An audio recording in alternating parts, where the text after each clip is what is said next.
한국 여성의 유방암 증가율은 세계 1위로 식습관과 생활습관이 서구화되면서 유방암 환자가 크게 늘고 있습니다.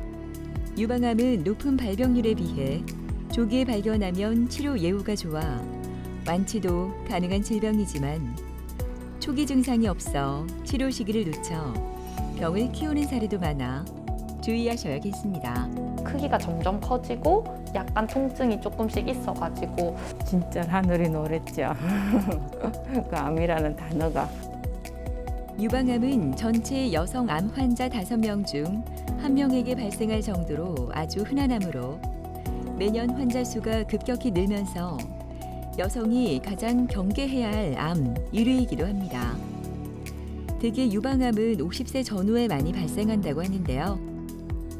우리나라에서는 서양보다 젊은 여성에게서 유방암 발생률이 높고 환자 수도 증가하고 있다고 합니다.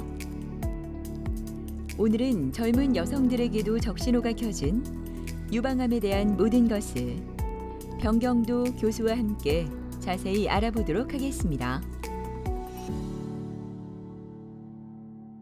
우리 몸의 장기는 항상 새로운 세포가 생성이 되고 분화되고 기능이 떨어지게 되면 사멸의 과정을 겪게 되는데 유방에 있는 세포에서도 마찬가지로 새로운 세포가 형성이 되고 기능이 다하면 이제 사멸하게 됩니다. 그 사이에 예상치 못하게 이상한 모양의 세포들이 생겼을 때 우리 몸에서는 억제 기전이 작용을 해서 그 세포들을 죽이게 되는데 그 과정이 문제가 생기게 되면 지속적으로 그 비정령 세포들이 자라게 되면서 그게 암이 되게 됩니다. 보통 유방암의 발병 요인은 여러 가지 원인이 있는데 가장 대표적인 게 여성 호르몬 노출입니다. 남성에 비해 여성분들이 대부분 유방암을 차지하고 있기 때문에 여성 호르몬이 많이 노출되면 될수록 유방암 걸릴 확률이 더 높다고 보면 되고, 그래서 뭐 초경이 빨랐다든지 폐경이 느리다든지 아니면은 여성 호르몬제를 복용을 한다든지 그런 게 원인이 될 수가 있고, 그 외에도 뭐 스트레스라든지 아니면 알코올, 흡연, 아니면 가족력, 아니면 유전적 요인 이런 것들도 다 유방암의 원인이 될 수가 있습니다. 보통 유방암을 의심할 수 있는 대표적인 증상은 무증상의 덩이가 만져질 때 가장 우리가 흔히 의심을 해야 되는 그런 소견입니다. 보통 그 외적으로도 뭐 혈성 분비물이 분비된다거나 아니면 피부 함몰이 동반이 되어 있다거나 혹은 우연찮게 겨드랑 부위에 임파선이 커져서 만져진다든지 이런 것이 암을 시사하는 소견이 될 수 있고, 보통 많이 호소하는 유방 통증 같은 경우에는 유방암과는 별로 연관성이 없는 것으로 그렇게 되어 있습니다. 네, 유방암에도 종류가 있는데 예전에는 여러 가지 뭐 해부학적인 기준으로 해서 유방암 종류도 나누기도 하지만 최근에는 어떤 면역 조직 화학적 검사라고 그걸 시행을 하면 크게 유방암을 같은 병기를 할지라도 한 4가지로 분류를 할 수가 있습니다.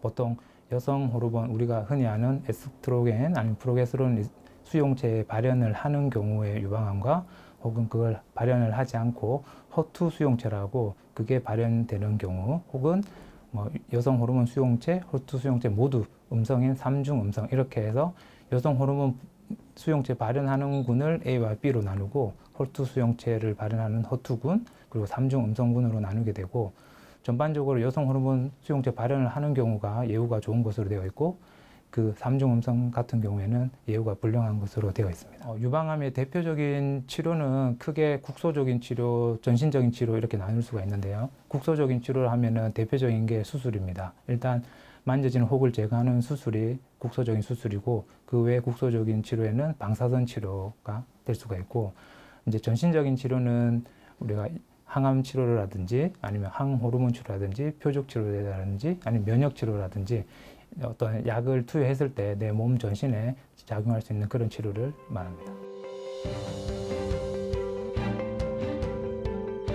조금은 여유를 부리고픈 목요일 오후, 느긋하게 휴대전화를 들여다보고 있는 이미연 씨는 얼마 전 유방암으로 수술을 받고 회복 중인 환자입니다.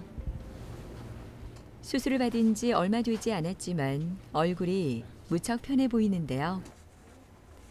이렇게 되기까지 그녀가 어떤 노력을 했을지 마음이 짠해옵니다. 7년 전에 밤에 잘 때 갑자기 아파서 제가 다니던 내과에 갔었는데 큰 병원 가보라 그래서 그리고 계속 관찰을 했는데 작년 4월까지 괜찮았는데 올해 7월에 했어야 되는데 제가 잠깐 놓치고 9월에 조직검사 결과가 이제 이렇게 암이라고 나왔습니다. 그때 암이라고 할 때는 진짜 하늘이 노랬죠.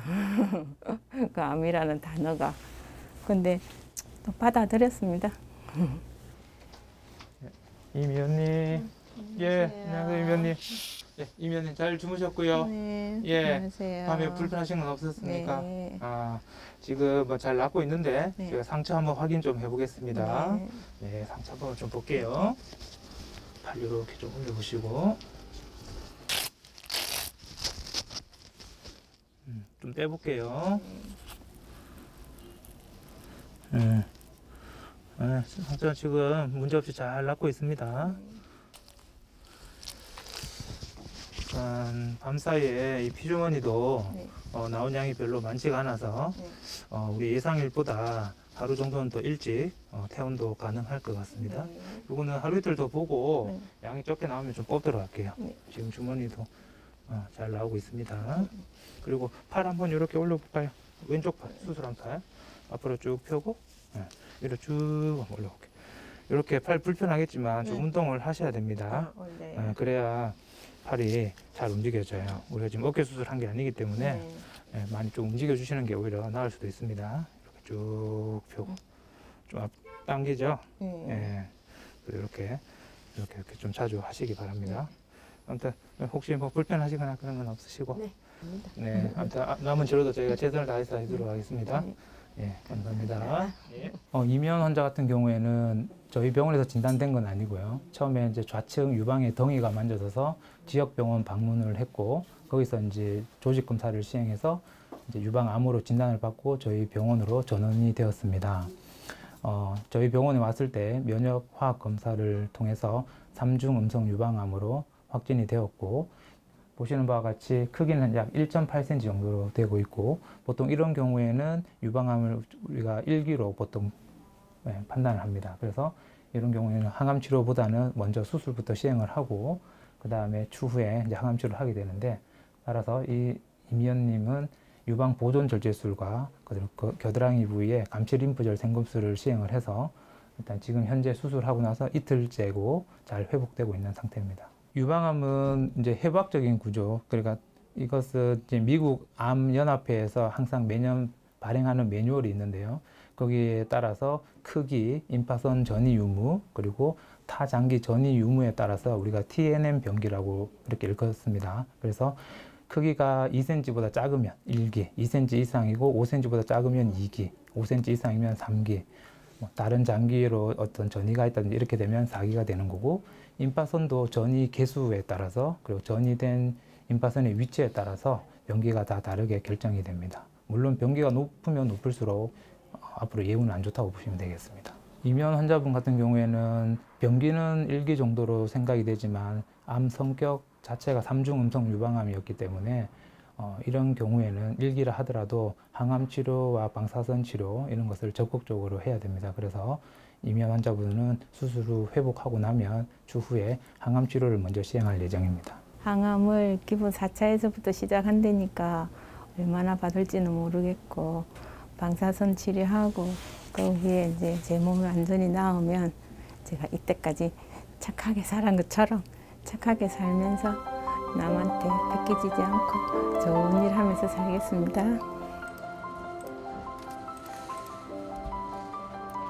하면 될까요? 수술이 끝나고 조금 쉴만도 하지만 병경도 교수는 또다시 입원실을 찾았는데요. 오전에 퇴원을 할 텐데. 항암 치료를 받는 이도련 씨를 보기 위해서입니다. 3중 음성 유방암 진단을 받은 도련 씨는 항암이 끝나면 수술을 받을 예정인데요. 항암 치료를 잘 버텨주고 있어 얼마나 다행인지 모릅니다. 예, 이도련 안녕하세요. 예, 잘 주무셨어요? 네, 감사합니다. 아, 예. 약물 치료 받는데 힘들진 않으셨고요. 힘 안 들었습니다. 아, 다행이네요. 정말 감사합니다. 선생님. 이제 이번에 2번째를 했는데 예, 이제 회차가 올라가면 예, 약물 때문에 손발이 저리거나 또 그런 게 나타날 수도 있거든요. 예, 그런 거 있으면은 저희한테 잘 말씀을 해주시고 예. 아무튼 남은 항암 치료 잘 받으시고 우리 이제 매주 또 와야 되니까 다음 주에도 또 항암 치료를 하도록 그렇게 하겠습니다. 예. 남은 건가 좀잘 덕분 부탁합시다. 예, 알겠습니다. 네, 감사합니다. 네, 감사합니다. 네. 네. 이두런 환자 같은 경우에는 처음에 우측 유방에 덩이가 만져져서 저희 병원으로 내원을 하셨고, 저희 병원에서 검사를 시행을 하고 초음파에서 이제 조직 검사를 해서 유방암으로 진단이 되었습니다.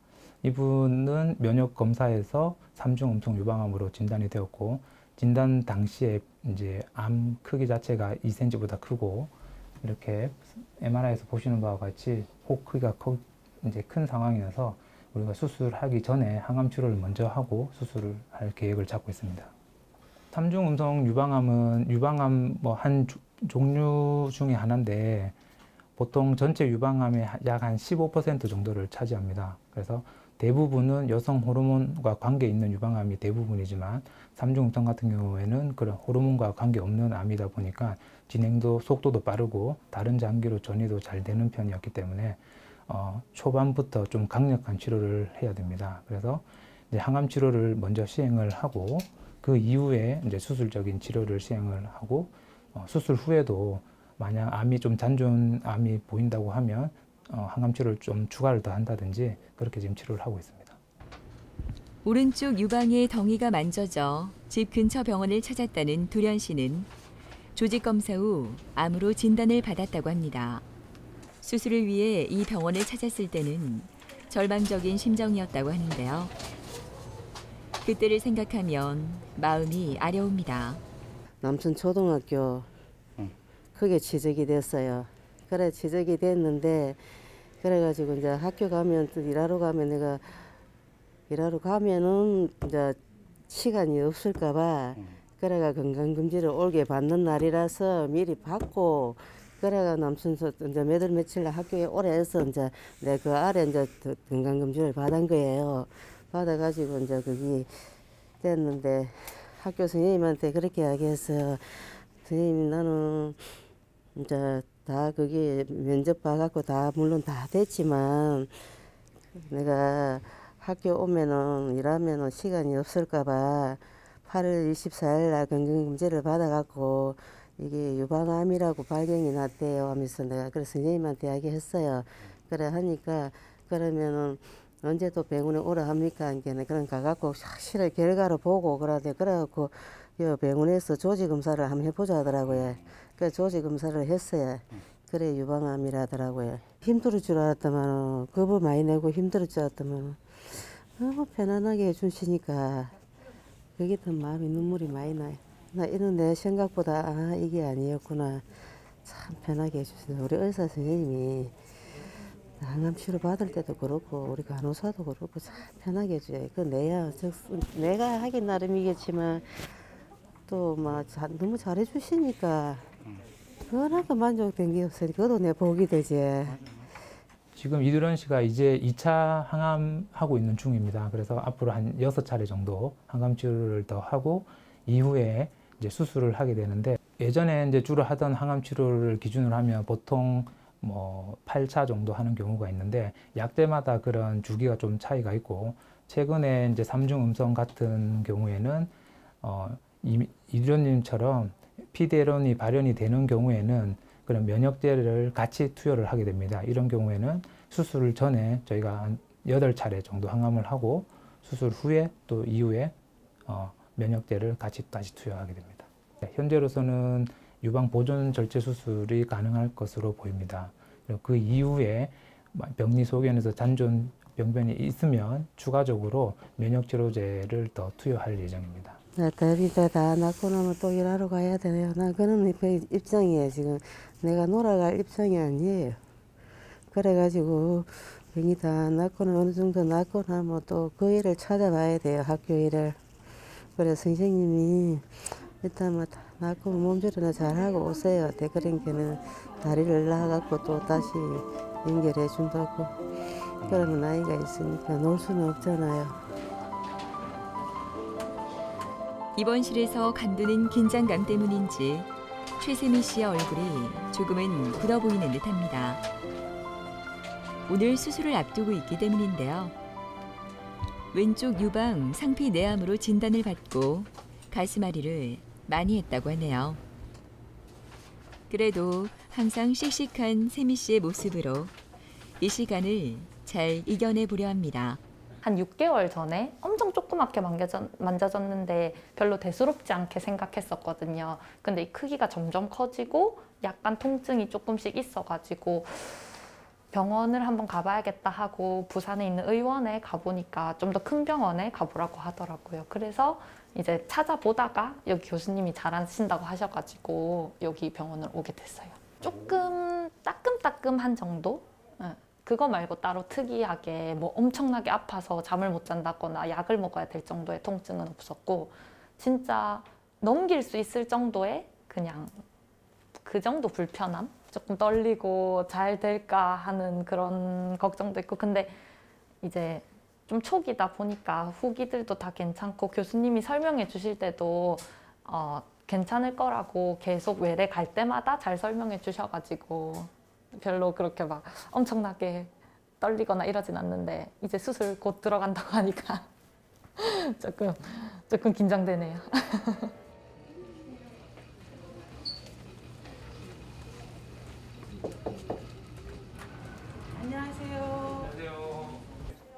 잘 주무셨나요? 이제 곧 수술방 내려갈 겁니다. 네, 우리 시간은 한 2시간 반 가량 걸릴 거고 한숨 푹 주무시고 일어난다고 생각하시면 되겠습니다. 혹도 깨끗이 떼고 상처도 깨끗하게 최선을 다하도록 하겠습니다. 그래서 오늘 수술 부위 제가 표시 조금만 하겠습니다. 우리 왼쪽 유방이시죠? 네. 그럼 제가 표시를 좀 할게요. 마음 편하게 수술하도록 하겠습니다. 네. 수술실에서 뵙겠습니다. 네, 잘 부탁드립니다. 네. 이제 환자분이 호소하기를 약 2달 전부터 왼쪽 유방에 뭔가 덩이가 만져진다고 해서 이분도 지역병원을 먼저 방문을 했습니다. 거기서 이제 조직 검사를 시행을 하였는데 우선은 섬유선종 거기에 비정령 세포가 조금 보인다. 이렇게 해서 이제 큰 병원 권유를 받고 저희 병원으로 오게 되었고요. 저희 병원에서 이제 그 가져온 조직 슬라이드를 다시 특수 면역 검사를 해가지고 최종적으로 상피내암으로 진단이 되었습니다. 20대 젊은 유방암이기 때문에 이제 앞으로 유전자 검사라든지 이런 걸 해서 가궤도 분석도 해야 되고 혹시 유전자적인 변이가 있는지 없는지도 좀 확인을 해봐야 될 것 같습니다. 유전성 유방암은 전체 우리 유방암 환자의 약 5% 정도 차지할 거라고 보고 있습니다. 특히 동양인들에서는 서양인에 비해서 좀 더 비율이 높을 것으로 보이고 말 그대로 특정 유전자 변이가 확인이 돼서 이로 인해서 이제 유방암이 발생되는 경우를 우리가 유전성 유방암이라고 하는데요. 이제 예를 들어서 우리 유방암은 50대에 주로 많이 생기는데 뭐 40대 이전에 암이 발생을 한다든지 아니면 가궤도 분석을 해보니까 뭐 어머니라든지 이모라든지 아니면 언니라든지 이런 데 유방암이나 난수암 같은 게 동반이 되어 있다든지 그런 경우에는 유전성 유방암 우리 가능성을 염두를 하고 유전자 분석을 통해서 유전성 유방암을 진단을 하게 됩니다. 그래서 흔히 우리가 알고 있는 BRCA1, 2라고 브라카 유전자라고 하는데요. 예전에 안젤리나 졸리가 그런 유전자가 있어서 많이 알고 있을 겁니다. 그래서 그런 유전자가 확인이 되는 경우에는 암이 발생하지 않은 경우면 우리가 정기적으로 다른 일반인에 비해서는 좀 더 간격을 좁혀서 정기적으로 유방 촬영, 초음파, 필요하면 MRI까지 찍어서 매년 검사 결과를 확인을 해야 되고 만약 결혼을 하고 자녀분이 있는 경우라면 이제 40대 이후가 되면 예방적으로 유방 절제라든지 아니면 난소 절제라든지 이런 것을 우리가 공부를 하고 있습니다. 만약 유전자가 이제 변이가 확인이 되면 자기뿐만 아니라 내 형제도 다 검사를 해봐야 되는 것이고 내가 만약 결혼하고 자녀분이 있다고 치면은 자녀한테 그 유전자가 유전될 확률이 50%이기 때문에 자녀분들도 성인이 되면 그 유전자 분석을 해봐야 합니다. 세미 씨가 드디어 수술실로 내려갑니다. 끝까지 웃음을 잃지 않았던 그녀였지만 지금은 많이 긴장돼 보이는데요. 그래도 항상 긍정적인 세미 씨.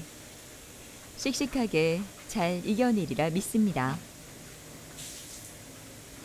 이 환자는 왼쪽 유방 덩이를 주소로 내어놨고 지금 상피내암으로 진단이 되었습니다. 그래서 오늘 유방을 살리는 유방 보존 절제술 및 이제 겨드랑이 쪽에 감시 림프절 생검술이라고 그 수술을 시행을 하게 되고, 만약 그 결손 부위가 크게 되면 거기에 그 ADM이라는 인체 피부 조직을 삽입하여 유방 모양을 어느 정도 예쁘게 좀 보존을 해주려는 그런 수술을 하고 있습니다.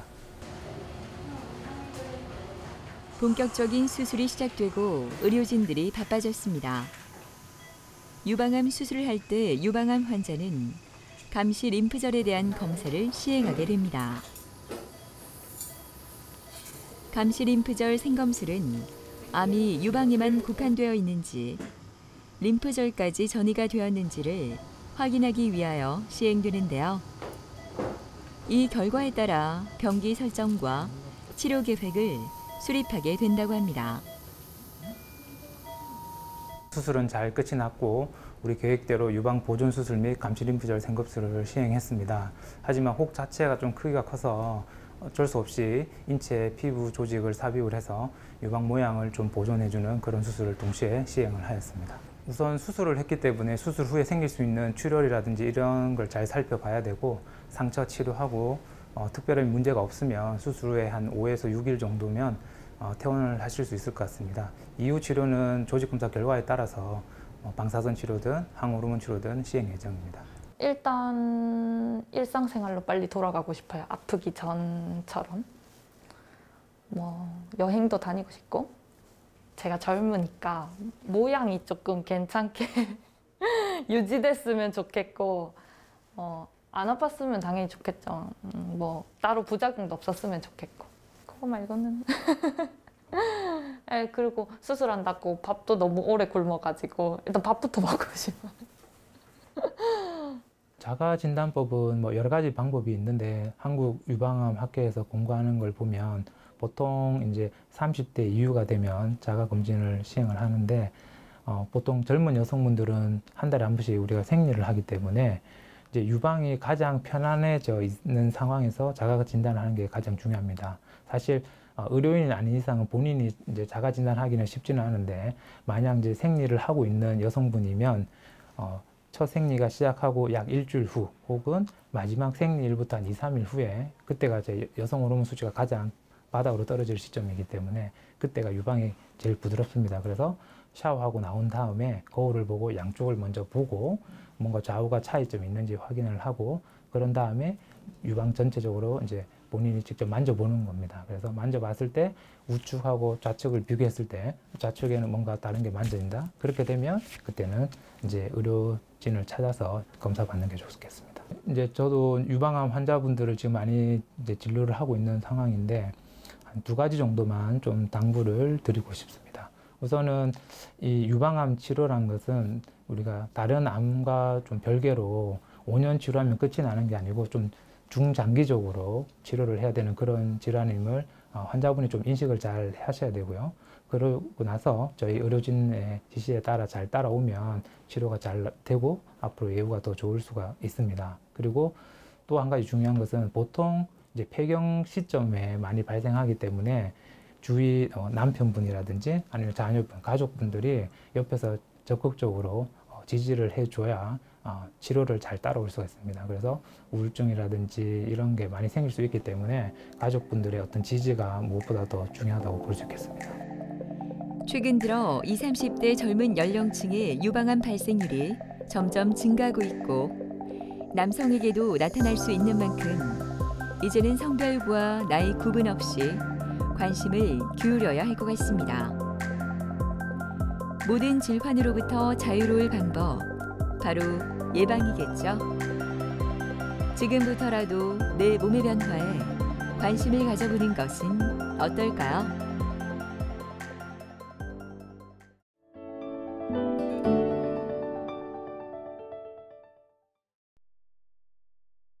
아침 저녁으로 기온이 떨어지면서 무릎 통증을 호소하는 환자들이 증가하고 있습니다.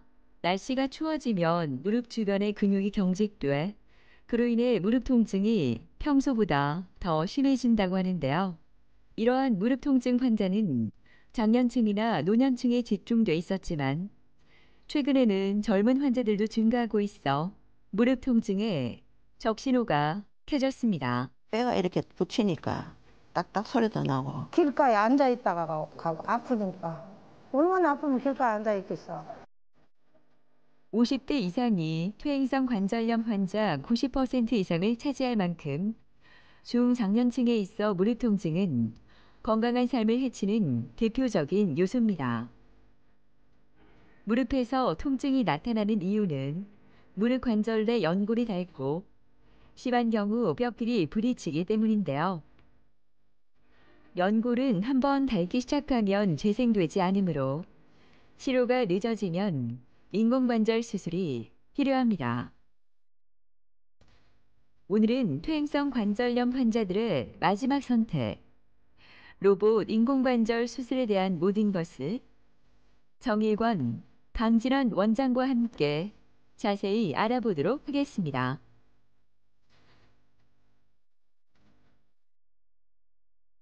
무릎 통증은 결국에는 이제 연령대별로 좀 나뉜다고 생각이 들어집니다. 그래서 우리가 40대, 50대 이하의 젊은 분들은 대부분은 외상, 손상에 의해서 십자인대 파열이라든지 그런 손상에 의한 이제 통증이 제일 주가 되는 것 같고요. 그다음에 50이 넘어가시면은 60대, 70대인 분들은 대부분 이제 퇴행성 관절염, 연골이 나이가 들면서 닳아서 통증을 느끼는 경우가 제일 많은 것 같습니다. 무릎 통증을 유발한 대표적인 질환은 대부분 이제 나이가 많으신 분들 아까도 얘기했죠. 연골이 이제 닳아서 퇴행성 관절염이 제일 많습니다. 나이가 드시는 분들은 결국 퇴행성 관절염이 제일 많고 신호가 바뀌어서 신호등에서 첫 발을 디딘다든지 뭐 버스를 내리다가 갑자기 디뎠는데 무릎 뒤쪽으로 통증이 와가지고 걷지도 못하고 내원하시는 분들이 그거는 대부분 반월상 연골 후각부에 파열이 동반되는 경우가 있습니다. 그런 경우에는 뭐 인공관절 수술을 하는 게 아니고 그때는 내시경으로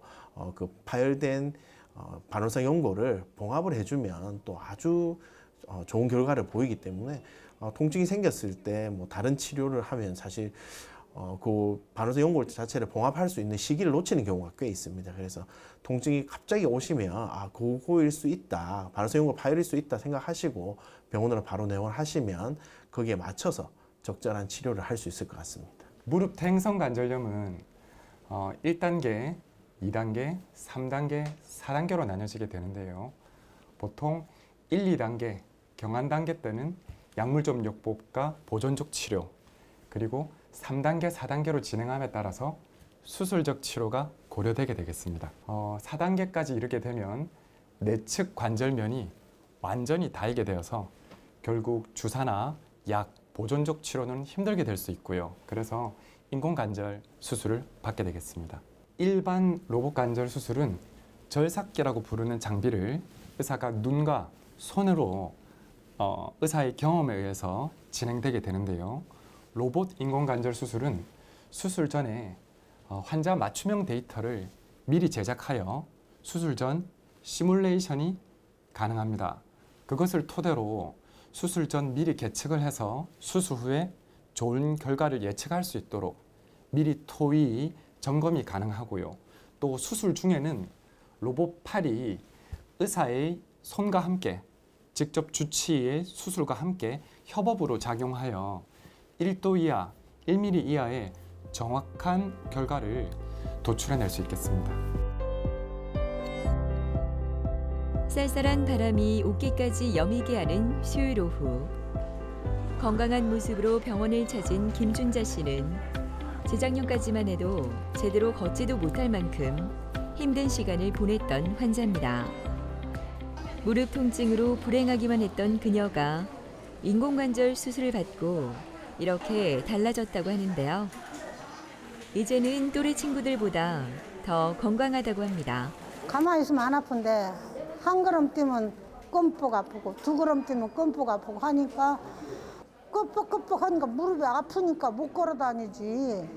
저기서 저만큼 가는데도 다른 사람 1분이면 가고 나는 10분 걸리지. 못 걸어 다니. 그리고 길가에 앉아 있다가 가고 아프니까 얼마나 아프면 길가에 앉아 있겠어. 거기를 갔더만은 수술을 단계는 아니고 비수술을 하라 하더라고. 비수술. 그래서 거기서 200만 원 주고 비수술을 했어. 똑같아. 안 할 때고 걸어가면 아프고. 그래서는 할 수 없이 이제 일주일에 한의원 2번 가고 재통원 1번 가고 우선 아프니까 임시방패로 그렇게를 5년을 살았어. 그랬다가는 이제 이 정형외과는 이제 비수술 한 다음에는 안 와봤지. 그랬다가 이제 친구들이 백두산 놀러 가자고 그래서 그러면 나 정형외과 가서 한번 사진 한번 찍어봐야겠다 하고 여기를 왔어. 그랬더니 수술할 단계 됐다고 수술해도 된다고. 그래서는 백두산 갔다 와서 수술 바로 했지. 아무렇지도 않아요. 건강한 다리하고 똑같아. 이쪽 다리는 안 아팠거든. 이 다리하고 똑같아. 아무렇지도 않다니까. 안 아픈 사람하고 똑같아 내가 수술하고 나서.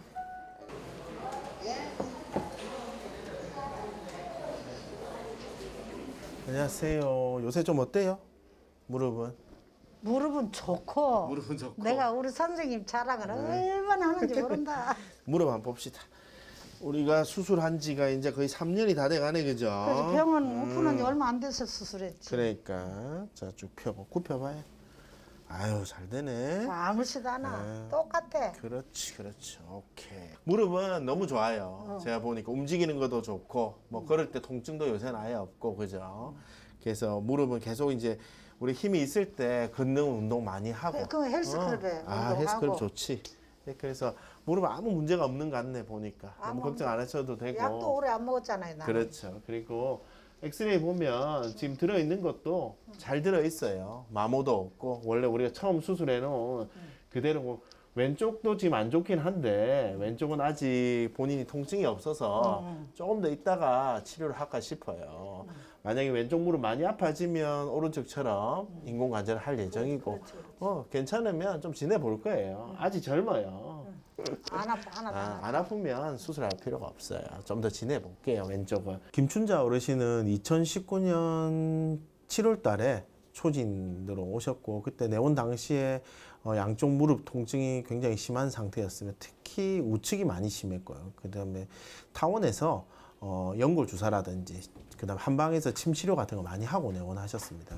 내원 당시에 통증이 너무 심해서 잘 걷지도 못했고요. 그리고 무릎 각도도 한 10도에서 한 110도 정도. 그래서 무릎이 다 펴지지도 않고 다 굽혀지지도 않는 그런 상태로 내원하셔서 일단 엑스레이를 촬영했고요. 김춘자 어르신 이게 초진 내원 당시에 무릎 엑스레이 사진으로 관절 간격이 거의 붙어 있는 아까도 얘기했지만 4단계였고요. 그래서 통증이 너무 극심하고 왼쪽은 그래도 조금 3단계 정도 돼 있어서 왼쪽은 수술을 시행하지 않고 우측만 인공관절을 시행했습니다.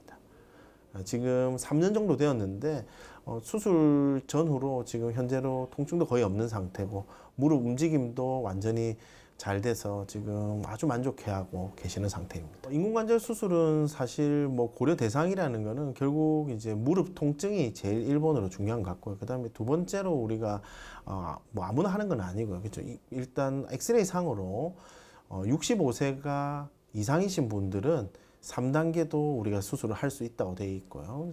65세 이하인 분은 아까 우리 전 보셨던 우리 김춘자 어르신처럼 4단계가 되는 그 관절이 완전히 붙어서 연골이 완전 다른 상태가 되는 환자들이 65세 이하일 때는 수술을 고려하게 됩니다. 그래서 우리가 사진상으로 아무리 안 좋다 하더라도 만약에 통증이 없다면은 조금 더 경과를 보는 경향이 저는 있고, 그 다음에 저희가 아무래도 이제는 우리 한국의 그 수명 자체가 많이 길어졌기 때문에 평균 수명이 여자분 같은 경우 한 85세쯤 되는 것 같아요, 요새는. 그래서 수술 시기도 예전에 10년 전, 20년 전에는 60대 중반이 많았다면은 지금은 오히려 70대 중반, 뭐 80대, 거의 90대인 분들도 수술을 하러 내원하십니다. 그래서 연령이라든지 그 다음에 그 통증, 그 다음에 이제 엑스레이 사진이 어느 정도 나빠졌느냐 이런 걸 다 종합적으로 고려해서 수술을 결정하게 됩니다.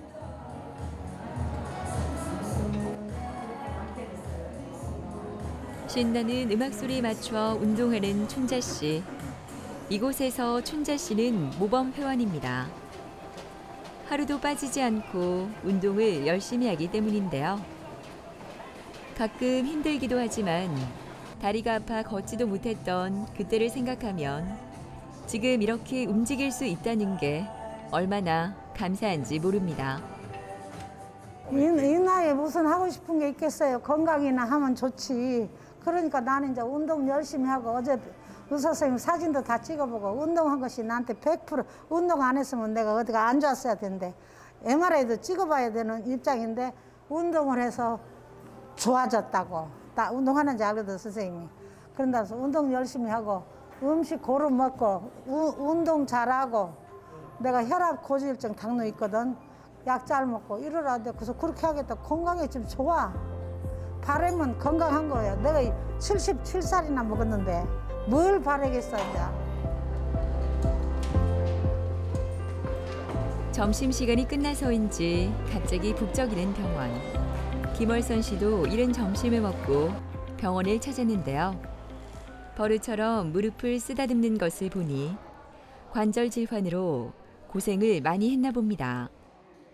작년부터 시작된 무릎 통증은 김월선 씨의 일상까지 흔들어 놓았다고 하는데요. 올게 말고 작년에 무릎 이게 관절이 파괴가 돼가 수술을 한번 했는데 여기서 말고 다른 데서 그랬는데 또 아프더라고요 수술해도 그래서 여기 와서 이제 그걸 했지. 정상이 이제 이거 뭐 다니고 이러면 아파가지고 이제 다리를 조금 쩔뚝거리면서 다녔거든요. 앉았다 일어나면 조금은 이제 잡고 일어나야 되겠네. 아직까지는 아프긴 아프도 이제 걸어 다니면서 조금 걸어 하지 이제. 수술하기 전에는 어째 애복 쩔뚝거리고 다니는데 이제는 조금 덜 그렇거든요. 그러고 이제 차차 좋아지겠지 하고 이제 이렇게 다니는 거지. 아유, 잘 지내셨습니까? 네, 선생님. 예, 오늘 이제 수술하고 예, 예. 70일째시거든요. 예, 예. 예, 지내시고 걷는 거는 좀 어떠세요? 좀 걷는 건 조금 나아요. 다리 힘도 조금씩 좋아집니까? 예, 다리 힘도 좀 좋아지고. 조금씩 좋아지시고. 이제 아직까지 이제 꼽치고 이거 가는 거는 이제 따갑고 아프고 아직까지는 좀 그런 건 좀 있으시고. 예.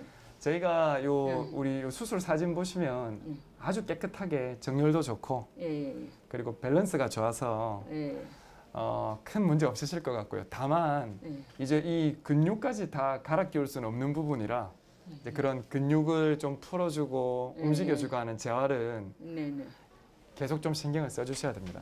그래서 이런 부분 이제 우리 구부리는 재활을 많이 하잖아요. 근데 그걸 하다 보면 이렇게 이 부분이 조금 구부정하게 남을 수 있어서 요 펴는 연습도 계속 해주시고 다리 근육 요 부분 이 부분 운동을 좀 더 하셔야 돼. 예, 이게 보통 한 2-3달 지나도 남자분들도 이 자리가 빨리 안 올라오는 분들이 많습니다. 그런 거 지금 아주 좋으니까 너무 걱정 마십시오. 매원 6개월 전부터 무릎 통증이 계속되어서 한의원에서 침도 맞고 여러 가지 치료를 타원에서 계속 진행했던 환자고요. 저희 병원에 내원하셔서 올해 2월 달에 처음 내원하셨습니다. 저희가 추가 약 처방하면서 무릎이 퇴행성이 진행되는 정도를 확인했었고요. 그래서 8월 2일 날 부분 인공관절 치환술을 시행하셨는데 7월 달에 찍은 수술 전에 사진을 보면 안쪽 구획이 붙은 상태고 바깥쪽은 아직까지 많이 남아있는 상태입니다. 그래서 부분 인공관절 치환술에 아주 적합한 환자분이 되었습니다. 환자분은 본원에서 부분 인공관절 치환술을 로봇 인공관절을 통해서 수술 전 계획을 하고 이렇게 수술 진행하게 되었고요. 그래서 수술 후에 이렇게 부분만 인공관절 치환술에서 바깥쪽 괜찮은 부분은 자기 것을 사용하고 본인이 좋지 않았던 부분을 이렇게 치환하여 아주 가지런한 게 진행되고 또 그 안 좋은 부분만 아주 작게 치환술이 되어 정확하게 치환이 되었고 이후로 계속 재활을 오고 계십니다. 아주 좋은 결과를 보고 있고 잘 걷고 보행 중이십니다. 무릎 인공관절 수술에는 관절 전체를 인공관절로 바꾸는 전치환술과 손상된 부분만 교체하고 정상 조직은 보존하는 부분치환술이 있는데요. 지금까지는 까다로운 부분치환술보다는 전치환술을 많이 시행했지만 이제 부분치환술도 정확하게 수술을 할 수 있다고 합니다. 좌측이 저희 병원에서 전체 인공관절을 로봇으로 시행한 사진이고요. 우측은 50대 중반의 환자분인데 50대 초반에 부분 인공관절을 창원 쪽에서 시행하신 병력이 있습니다. 오른쪽 인공관절한 것이 5년 만에 벌써 이렇게 폴리에틸렌 마모를 보이면서 탈구가 되었습니다. 지금 제가 이 말씀을 드리는 이유는 부분 인공관절 수술은 이걸 조금 열고 들어가서 정확하게 맞춰야 하기 때문에 기존의 일반적인 눈에 의해서만 시행되는 수술로는 이렇게 오차가 많아서 오래 사용하기 힘든 단점이 있었습니다. 그래서 국내에서 아직까지는 부분 인공관절 수술이 널리 시행되지 않고 있는 상태입니다. 그러면 이렇게 부분 인공관절을 받았을 때 많은 분들이 질문하시기를 아니 지금 부분 인공관절을 하면 나중에 또 2번 전체 인공관절을 또 해야 되지 않느냐 질문을 가장 많이 하시는데요.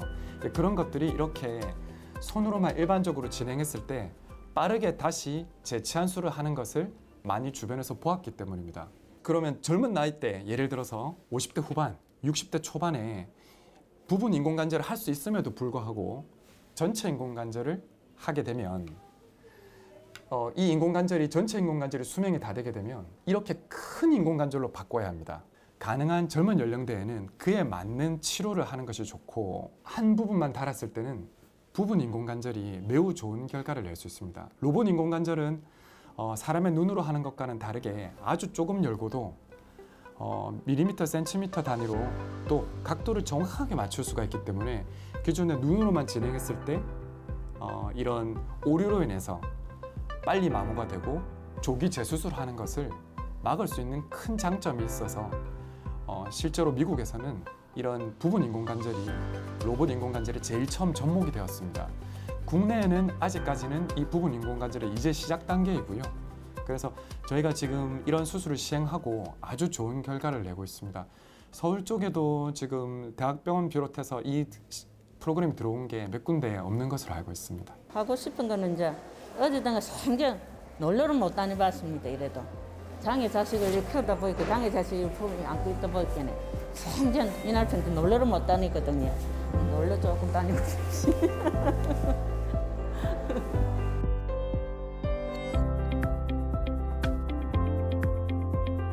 답답한 듯 시계만 바라보는 김영숙 씨는 오늘 수술을 앞두고 있습니다. 긴장되고 떨리긴 하지만 수술 시간이 너무나 기다려진다고 하는데요. 이제는 통증으로 불편했던 생활로 다시는 돌아가고 싶지 않다고 하네요. 내리막 내려갈 때 좀 많이 이렇게 뼈 대이는 소리처럼 뚝뚝 소리도 나고 좀 많이 불편했어요. 원래 무릎이 안 좋은데 이거 한번 연골이 터져서 시술을 한번 했었거든요. 집이 조금 이렇게 오르막 약간 경사진 쪽이라서 내리막 내려갈 때 많이 불편하고 걸음을 빨리 못 걷고 이제 이쪽 다리에 이제 힘을 많이 안 주고 이쪽 다리에 힘을 많이 주니까 걸음을 빨리 못 걷고 아프니까 이제 수술을 받아야 되겠다 싶어갖고 한 며칠 정도부터 날 받아놓고 나서부터는 심장이 두근두근하니 잠도 잘 안 오고 맥박도 빠리고 지금도 걱정 많이 되지. 앞에 한 분들이 아프다고 하고 나면 진통이 심하다고 말씀을 하셔갖고.